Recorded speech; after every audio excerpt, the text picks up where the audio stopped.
जागृत आहे। आपण सर्व मिळून एकतेने प्रणाम करू। भगवान बाबा हनुमान जी को प्रणाम। महान त्यागी बाबा जुमदेव जी को प्रणाम। परमात्माए नमस्कार।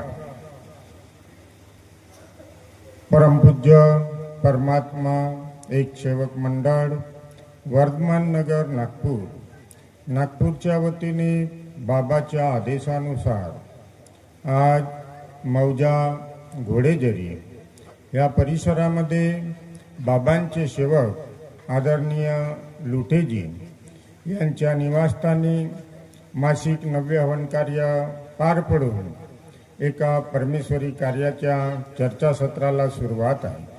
ह्या चर्चासत्रामध्ये स्वयं सृष्टिरचयिता भगवान बाबा हनुमानजी उपस्थित आहेत।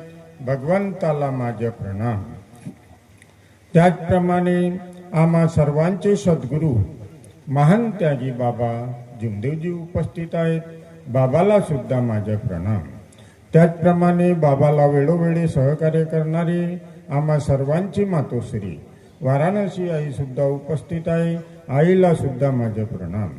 त्याचप्रमाणे आजच्या चर्चा बैठकीला आवर्जून उपस्थित असलेले चर्चा बैठकीचे उपाध्यक्ष म्हणून लाभलेले आदरणीय परमपूज्य परमात्मा एक सेवक मंडळाचे ज्येष्ठ मार्गदर्शक आदरणीय राऊत गुरुजी यांना सुद्धा माझा नमस्कार। त्याचप्रमाणे परमपूज्य परमात्मा एक सेवक मंडळाचे उपाध्यक्ष व आजच्या चर्चासत्राचे प्रमुख अतिथी आदरणीय देवरावजी तुमसरे साहेब यांना सुद्धा माझा नमस्कार। त्याचप्रमाणे या चर्चा बैठकीला आवर्जून उपस्थित असलेले परिसरातील मार्गदर्शक आदरणीय दामोदरजी गिरीपुंजे ज्यांच्या मार्गदर्शनाने आज ह्या लुटेजी यांच्या निवासस्थानी त्यांना ह्या परमेश्वरी कार्याचा लाभ मिळालं आणि त्यांच्या मार्गदर्शनाने त्यांच्या जीवनामधलं जे दुःख होते ते दूर झाले आणि असे मार्गदर्शक आदरणीय दामोदरजी गिरीपुंजे साहेब यांना सुद्धा माझा नमस्कार। त्याचप्रमाणे डोमाजी लांजेवार साहेब मार्गदर्शक, नरहरीजी व्यंकटकर साहेब मार्गदर्शक, राजेशजी देवगडे साहेब मार्गदर्शक, नंदूभाऊ वाघमारे, कैलासजी भोंडे, रामकृष्णजी गाडवे, बळीरामजी कातकर, राजेशजी बांगडे, सागरजी टाले, मुनेश्वरजी लुटे, बावनेजी मार्गदर्शक, सुनीलजी लुटे, मोहनजी ढोबळे, ह्याच्या शाखा संचालक लांजेवारजी मार्गदर्शक कनेरी व आदरणीय ह्या चर्चा बैठकीला आवर्जून उपस्थित असलेले सर्व मंचावर उपस्थित असलेले सर्व परिसरातून मार्गदर्शक आलेले सर्वांना माझा आदरपूर्वक नमस्कार। त्याचप्रमाणे ह्या भगवत कार्याच्या सोहळ्याला ज्यांच्यामुळे ह्या परमेश्वरी कार्याची शोभा म्हणून सर्व उपस्थित बाबांचे सेवक सेविका बालसेवक बालसेविका सर्वांना माझा नमस्कार। त्याचप्रमाणे आजच्या ह्या चर्चा बैठकीचे सूत्रसंचालन सांभाळणारे दादा यांना सुद्धा माझा नमस्कार। बघा, आतापर्यंत आपण बाबाच्या आदेशाने प्रत्येकाने आपले आपले मनोगत आपले आपले विचार प्रत्येकाने तुम्हाला अमृताचा वर्षाव करून दिलं आणि आपापल्या परीने त्या अमृताचा वर्षाव कुणी कुणी कसं कसं घेतला ते तुमच्या परी आहे। ही मानव धर्माची जी शाळा बाबांनी आम्हाला जी लावून दिली तर ही शाळा आमच्या जीवनामध्ये आलेले दुःख कसे नष्ट होतील आणि कोणाच्या माध्यमातून कोणाच्या मुखातून कोणाच्या कशा कामी येईल आणि त्यांच्या मार्गदर्शनाने कोणाचे कसे दुःख दूर होईल याकरिता बाबांनी आमची ही शाळा लावून दिलेली आहे। त्यामधूनच मी सुद्धा तुमच्यामधूनच एक साधारण मानव होतो आणि माझ्या सुद्धा कुटुंबामध्ये दुःख होते. दुःख कुटुंबामध्ये आम्हा तिघांना दुःख होते. माझे दुःख असे की मला दारूच्या व्यसन, सट्ट्याच्या व्यसन आणि त्या व्यसनाच्या आहारी जाऊन माझ्या जीवनामध्ये झालेला एक मोठा व्याप म्हणजे कर्जाचा. दुसरं दुःख, पत्नीला टीबीची बिमारी झाली. तिसरा दुःख म्हणजे मुलगा जन्मास आला आणि मुलगा जेव्हा जन्माला येतो आणि जवळपास 8 महिने, 9 महिने, 12 महिने ह्या कालावधीमध्ये लहान बाळ बोलायला लागतो, पण मुलगा बोलत नव्हता. परिस्थिती गंभीर होती. मरता क्या न करता मनामध्ये असा विचार केला, संकल्प केला का भगवंता ह्या जगामध्ये, ह्या सृष्टीवर आपला एक आयुष्य समाप्त करून किंवा जिथं राहत असताना तो घर सोडून कुठेतरी एक नवीन ठिकाणात जाऊन आपलं परपंच चालवावं असा विचार करत असताना एक बाबाच्या सेवक रात्री दुकानात आले आणि त्यांनी मला मार्गदर्शन केलं. त्या मार्गदर्शनाच्या माध्यमातून तेव्हा माझं हेअर सलूनचं दुकान होतं आणि त्या दुकानामध्ये जवळपास रात्री सुमारे 8:45 ते 9च्या वेळ असताना त्यांनी मला कटिंग करून मागितलं. आता मी खूप लालची माणूस होतो, तेव्हा व्यसन सुद्धा होता. मी त्यांच्याकडून एक शब्द घेतला, वैरागडेजी मी तुमचे केस कापून देतो, पण एक अट माझी आहे. ती अट म्हणजे जेव्हा मी तुमचे केस कापेल तेव्हा मला जवळपास दुकानात 10:30 वाजणार, तर तुम्हाला सोडून द्यावं लागेल. त्यांनी होकार केला आणि जेव्हा त्यांचा नंबर लागलं तर तेव्हा माझं जे दुकान होतं, असं दुकान असताना वरतं एक पाटण होता, त्या पाटणवर माझा अड्डा राहायचा आणि त्या अड्ड्यावर जाऊन जो माझा व्यसन होता तो करून पुन्हा खाली यायचा. व्यसन केला, खाली आलो आणि त्यांना खुर्चीवर बसवलं. जेव्हा मी त्यांना खुर्चीवर बसवलं तेव्हा माझ्या तोंडाची त्यांना वास गेली आणि त्यांनी खुर्चीवरून उठले. आता ते हिंदी बोलायचे. मला क्या हुआ? बोले नहीं, मैं आपसे कटिंग नहीं कर सकता. बोला क्यों? बोले आप पीके हो. आता तेव्हा मी गप्प बसलो आणि त्यांना म्हटलं, तुम्ही जो मला दिलेला शब्द होता सोडून देण्याचा आणि आज 10:15चा वेळ झालेला आहे. भैया बोले मेरे से गलती हो गई, मुझे माफ कर देना और ये 50 रुपये ले लो और जिस साधन मिलती उससे चले जाओ. आता त्या कालावधीमध्ये 2002 च्या सुरुवातीमध्ये, 2001च्या सुरुवातीमध्ये तेव्हा देशी दारूचा रेट मला जाणीव आहे, त्याचा रेट माहिती आहे. 9 रुपयाला देशीच्या वाईन छापमध्ये 9 रुपयाला पौवा यायचा. तेव्हा मला असं वाटलं 50 रुपयामध्ये माझी तर आंघोळ होऊन जाईल. आणि तीच आंघोळ करत करत मी माझ्या घरी जवळपास 11:30 ते 11:45च्या दरम्यान पोहोचलो. दुसऱ्या दिवशी सकाळीच दुकानात जायचं होतं. झोपून उठायचाच होतो. पुन्हा ते माझ्या घरी आले आणि त्यांनी मला समजवलं. दहेकर जी बोले, एक जमाना था, बोले आप क्या थे और मैं क्या था, आज आप क्या हो गए और मैं क्या हूँ ये आपको दिखाता हूँ. बोले ला क्या बात कर.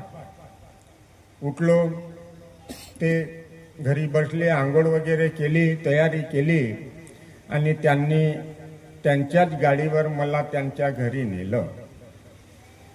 जेव्हा मी त्यांच्या घरी गेलो त्याआधी त्यांचे ते सलूनचे दुकानं होते, ते दोन्ही दुकानं आम्ही घेतलेले होते.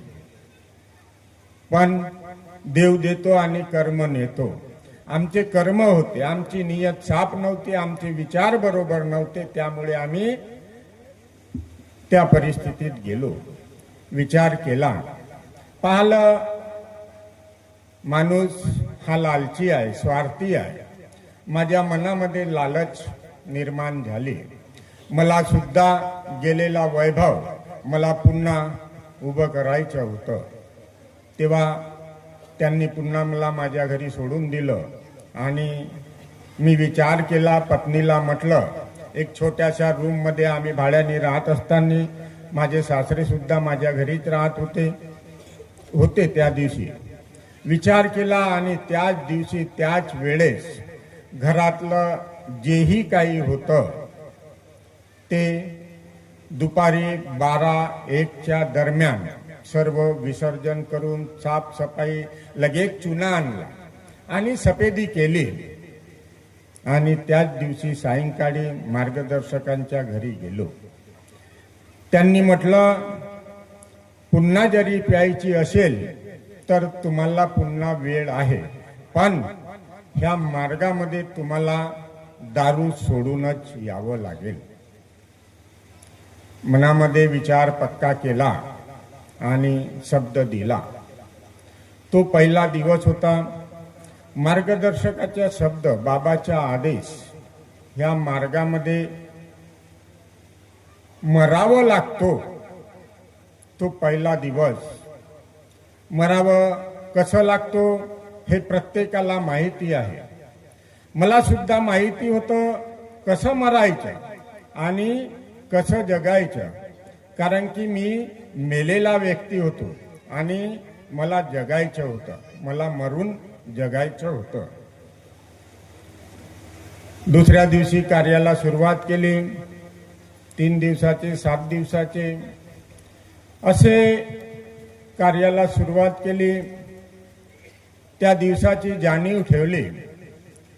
तो पहिला दिवस आणि 3 वर्ष कंटिन्यू कधी कुठेही त्या कार्याला स्थगिती न देता कुटुंबामध्ये कार्याला सुरुवात केली.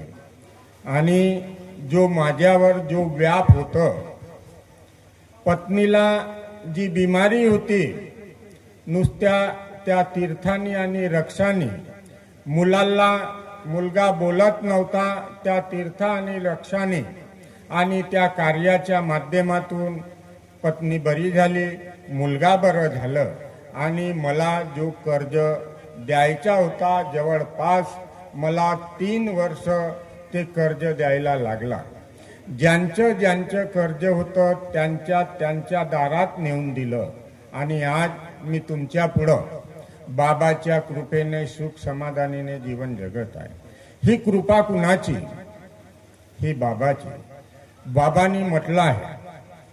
एक आता मागील 12 वर्षाच्या शुद्धीकरणाचे, त्यागाचे कार्य पार पडले.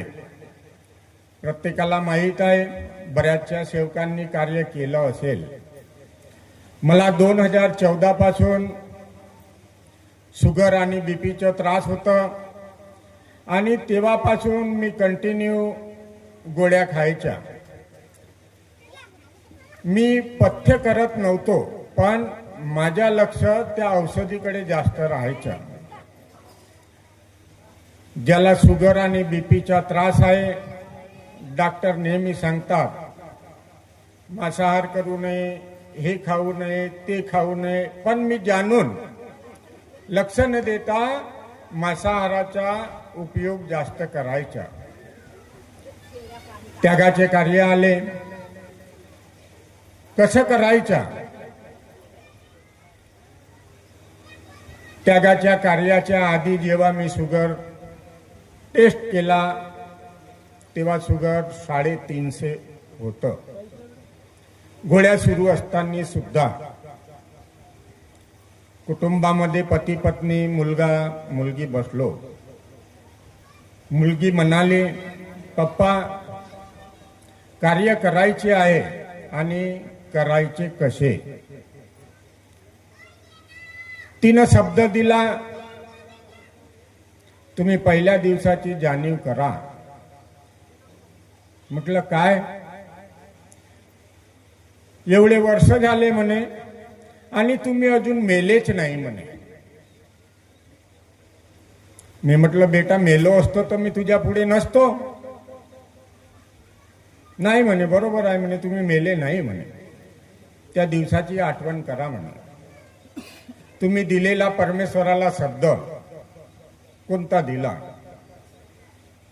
मी मरील किंवा जगीन, एकच परमेश्वराला मानेन.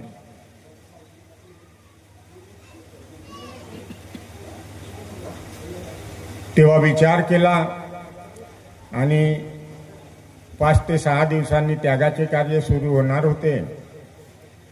त्या दिवसपासून औषधी बंद केली. परमेश्वराला सांगितलं, बाबा मी मेलो तरी चालेल, पण मला ह्या त्यागाचे कार्य करायचे आहे, शुद्धीकरणाचे कार्य करायचे आहे. मी जे केलेले कर्म, केलेल्या चुका, मला आता सुधारणा करायची आहे. कार्याला सुरुवात झाली. सोबतीला जे राहायचे ते सुद्धा शंका करायचे. दिवसातून 4दा-5दा औषधी खाणारा व्यक्ती हा कार्य कसा करतो? पण तो परमेश्वर आहे, घडवणारा तो आहे. आपण जरी बाबाच्या शिकवणीवर आपण कार्य करत राहिलो तर बाबांनी म्हटलं आहे, सेवकाला मरण आल्याशिवाय मरू देणार नाही. बाबाचे शब्द आहे. मग आम्ही मेलो का? नाही. आणि बाबांनी हेही सुद्धा म्हटलं,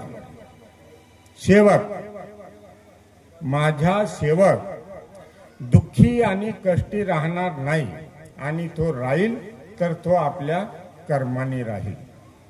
बाबाचे शब्द. बाबाच्या शिकवणीकडे आपल्याला सुद्धा लक्ष द्यायचं आहे. आता 1/3/2026 मौजा सोनेगाव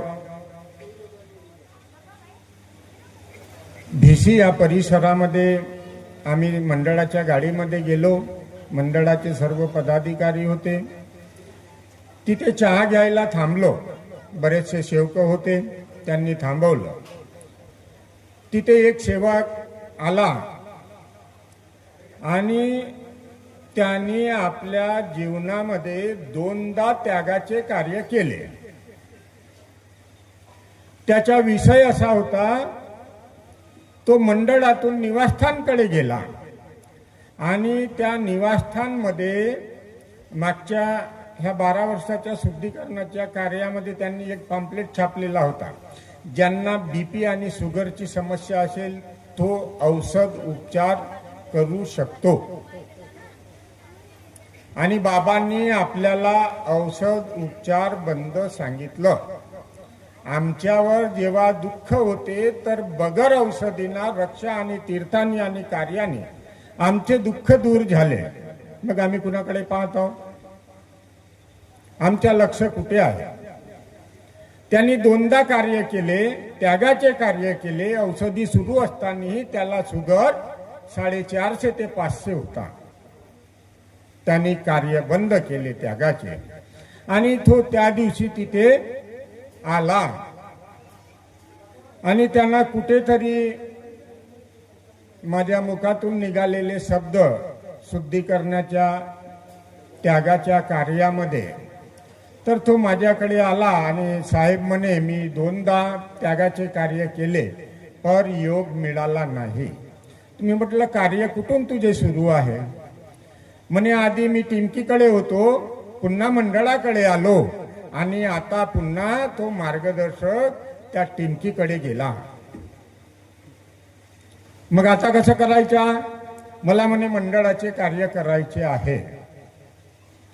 तर बापू म्हटलं तुला असं असं करावं लागेल. त्यांनी आता जवळपास 10 ते 11 दिवस झाले त्यांनी त्यागाच्या कार्याला सुरुवात केली. काल त्याचा फोन आला, साहेब म्हणे आज 11वा दिवस आहे आणि मी बिलकुल बाबाच्या कृपेने मी आज तंदुरुस्त कार्य करत आहे म्हणे. ही कृपा कुणाची? त्या परमेश्वराची कृपा. त्यासाठी आपला ध्येय मजबूत करावं लागेल. बाबांनी आम्हाला हेच शिकवलेलं आहे. पुन्हा एक छोटासा मी अनुभव सांगत आहे तुम्हाला. मागील 24/2/2026 मौजा मनसर ह्या परिसरामध्ये जनरल सेवक संमेलन होतं. चर्चा बैठक सुरू असताना मोसम वातावरणामध्ये थोडंसं परिवर्तन झाला. तिथले जे आयोजक होते अध्यक्ष साहेबाकडे 2दा आले. ते साहेब म्हणे मोसम खूप खराब आहे, भोजनाचा कार्यक्रम सुरू करून टाकू का? म्हणे इकडे माती आहे आणि जर पाऊस आला तर नाश होईल. त्याच्या मुखातून शब्द निघाले. तिसऱ्यांदा आला, अध्यक्ष साहेब मला म्हणाले कसं दयेकर म्हणे कसं करायचं? म्हटलं पहा बा तुम्ही अध्यक्ष आहे, मी काही बोलू शकत नाही. अध्यक्षाच्या मुखातून निघाले शब्द, तुझी काय इच्छा आहे तू कर, पण त्याला जबाबदार तुम्ही राहणार. मंचावरून उतरलं, त्यांनी जेवणाला सुरुवात केलं. जवळपास 30% सेवक तिकडे जेवणाकडे गेले. चर्चा बैठकीचा वेळ संपत आलेला होता. उद्घाटक म्हणून मी असताना तिथे माझं नाव सुचवण्यात आलं. मार्गदर्शनाला सुरुवात झाली, बोलायला सुरुवात केलं आणि तुफान सुरू झालं. जोरात गडगडाट, हवा आणि पाऊस. संचालन करता होता, त्यांनी मला आदेश दिला, साहेब म्हणे तुम्ही प्रणाम करा आणि परमेश्वराला सांगा. पाऊस जोरात सुरू झाला. प्रणाम सुरू केला, पुन्हा पाऊस जोरात आला.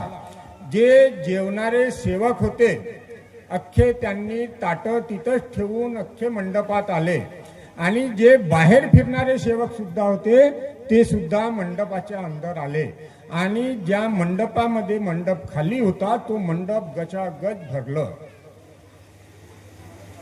प्रणाम केला, सर्व मिळून प्रणाम केला, एकतेने प्रणाम केला. प्रत्येकाने आपापल्या परमेश्वराला योग मागितलं, प्रणाम झालं आणि आलेला तुफान थांबलं. बाबांनी म्हटलं होतं, सेवक जाग जा, आगे तूफान है. तो तूफान कोणी आणलं? तुफान कोणी आणलं? तुफान थांबला. जेवणाचा कार्य बंद झालं. परमेश्वरांनी तुफान बंद केलं आणि जी 4:15ची जी बैठक होती ती 5:10 चालली. त्या मंडपातून कोणीही व्यक्ती जेवण करायला गेला नाही. कशी कृपा आहे हो? मग हा तुफान आणणारा कोण आहे? आपण आहे. म्हणून ह्या तुफानाला आपणच आणणारे आहे आणि आपणच दूर करणारे आहे. म्हणून बाबांनी जी शिकवण दिली आहे, जी सत्य मर्यादा प्रेमाचे आचरण दिलं आहे, बाबांनी म्हटलं आहे कुटुंबात व सेवकात एकता कायम करणे.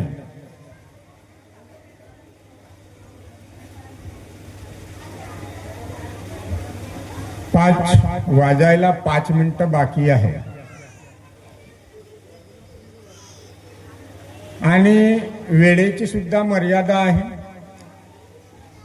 जिथे मर्यादा आहे तिथं परमेश्वरी कृपा टिकून असतं. जिथे मर्यादा तुटली की तिथे काहीही घडू शकतो. बाबाचा आदेश आहे. म्हणून मी सुद्धा एवढंच बोलून मी माझ्या शब्दाला इथेच विराम देतो आणि सर्वांना माझा नमस्कार करतो.